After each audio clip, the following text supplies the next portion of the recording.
नमस्कार, मी विश्वास उडगी.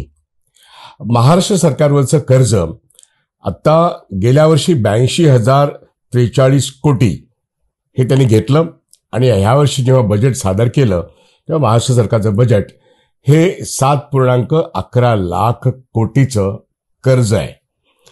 मुद्दा असा की ते कर्ज आता 8 लाख कोटीहून जास्त जाऊ शकतं, कारण आपल्या लाडक्या बहिणींकरता मुख्यमंत्र्यांनी आणि दोनही उपमुख्यमंत्र्यांनी महाराष्ट्राच्या 2 कोटी लाडक्या बहिणींकरता 46,000 कोटी खर्च करण्याचा एक नवीन वायदा केलाय. त्याचा पहिला हप्ता काही प्रमाणात लाडक्या बहिणींना मिळाला सुद्धा आहे आणि म्हणूनच निवडणुका पुढे गेलेल्या आहेत आणि नोव्हेंबरपर्यंत निवडणुका होतील. म्हणजे सप्टेंबरचा हप्ता, ऑक्टोबरचा हप्ता, नोव्हेंबरचा हप्ता लाडक्या बहिणींना दर महिन्याला 1500 मिळतील आणि याचा एकूणच बजेटमधला खर्च 46,000 कोटीचा आहे. आता 2 कोटी महिलांना एकूण हे जे काही पैसे द्यायचे आहेत, ही एक एवढं मोठं कर्ज अंगावर असताना त्याचा मी आकडा सांगितला 8 लाख कोटीहून जास्त होऊ शकतो. प्रत्यक्ष मागण्या, त्याचं बजेट सँक्शन आणि पुरवण्या मागण्या याच्यातून हे सगळे आकडे आलेले आहेत.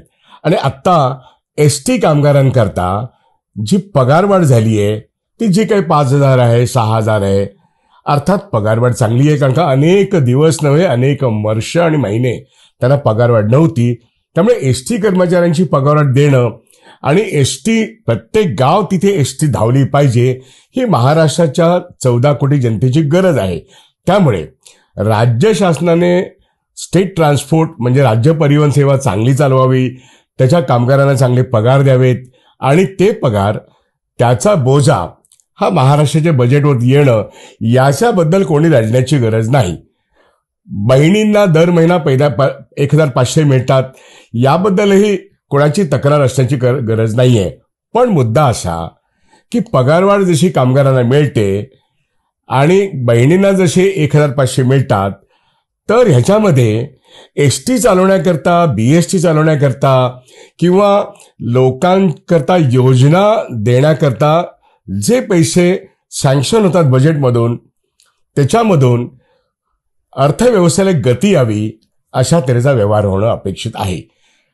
1,500 रुपये देणं हे त्या महिलांनी घ्यायलाच पाहिजेत. पण हे 1,500चं जर गणित मांडलं आपण, तर या देशातल्या शिक्षण संस्था किंवा या देशातल्या नव्हे महाराष्ट्रातल्या शिक्षण संस्था, आरोग्य संस्था, प्राथमिक शिक्षणापासून ते ग्रॅज्युएशनच्या शिक्षणापर्यंत या 46,000 कोटीमध्ये महाराष्ट्राच्या तमाम नवीन पिढीच्या लोकांचा प्रश्न सुटला असता, संपूर्ण शिक्षण मोफत होऊ शकलं असतं. एवढी ती मोठी रक्कम आहे.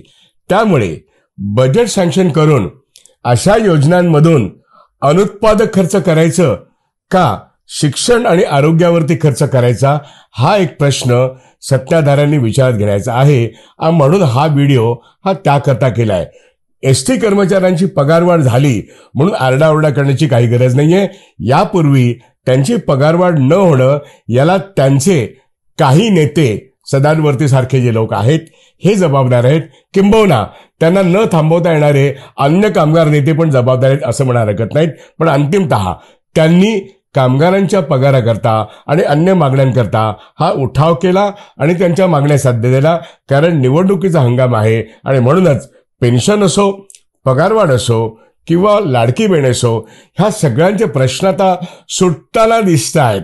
ते चांगल्या पद्धतीने सुटतात का कोणत्याही पद्धतीने सुटतात यापेक्षा महाराष्ट्राच्या बजेटवरती 8 लाख कोटीचं कर्ज आणि 2 लाख कोटीची तूट आहे हे लक्षात घेऊन सर्वांनी हे वागलं पाहिजे.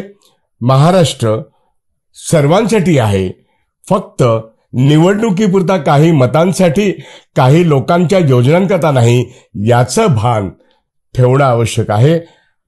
महिलांनी 1,500 मिळतोय म्हणून मुख्यमंत्र्यांनाच मतं द्यायला पाहिजेत, भाजपलाच मतं द्यायला पाहिजेत असा काही अर्थ नाहीये. किंवा एसटी कर्मचाऱ्यांचा प्रश्न सुटला किंवा सरकारी कर्मचाऱ्यांना पेन्शन मिळाली म्हणून त्यांनी या ट्रिपल इंजिन सरकारला मतं दिली पाहिजेत असंही काही नाही.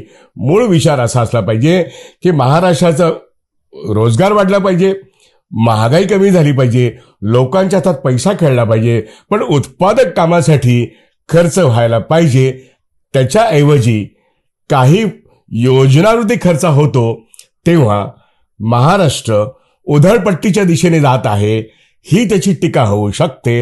आणि या उधळपट्टीला, या कर्जबाजारीपणाला आणि या वित्तीय तुटीला जी 2 लाख कोटीची आहे, याला एकनाथ शिंदे आणि ट्रिपल इंजिन सरकार हे जबाबदार आहे. ते जबाबदारी घ्यायला तयार नाहीत म्हणून जाहीरपणे या कर्जाची जबाबदारी पण त्यांची आहे आणि या वित्तीय तुटीची पण जबाबदारी त्यांची आहे.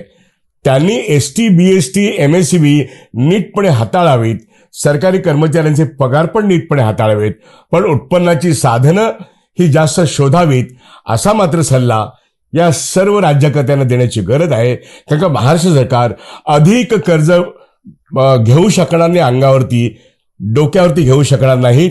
श्रीलंकेची परिस्थिती महाराष्ट्राची होऊ नये एवढी आपण काळजी केली पाहिजे. धन्यवाद.